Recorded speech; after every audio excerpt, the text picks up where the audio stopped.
Hello guys नमस्कार जय जगन्नाथ स्वागत करछे आपन नुआ ब्लॉग को। तो गाइस आज हूँ अक्षय तृतीया समस्त को हैप्पी अक्षय तृतीया। तो आम सकाल सकाल उठिकी बाहरी जाइलु भूमि पूजा पाई। तो जेज ये माण हांडी को तैयारी कर मुंडे सारे। तो एबे आम बाहर जा आम बिल आड़िकी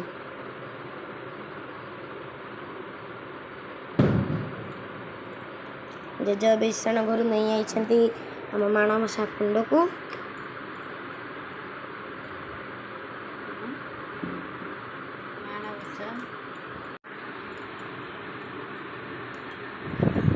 तो गाइस एबे आम पहुँच जाइए आम बिलठी।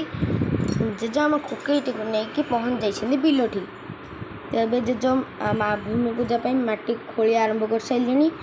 तो एबे माटी खोला पर आरंभ हो जाइए आम भूमि पूजा।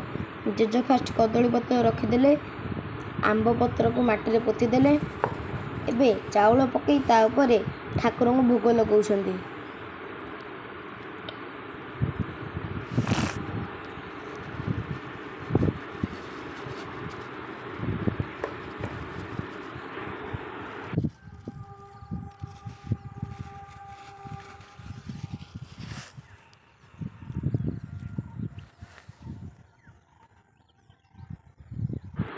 तो गाइस आपको ये वीडियो केमती लगे कमेंट निश्चय जन। कहार कौटी केमी हुए कमेंट निश्चय जनइबे।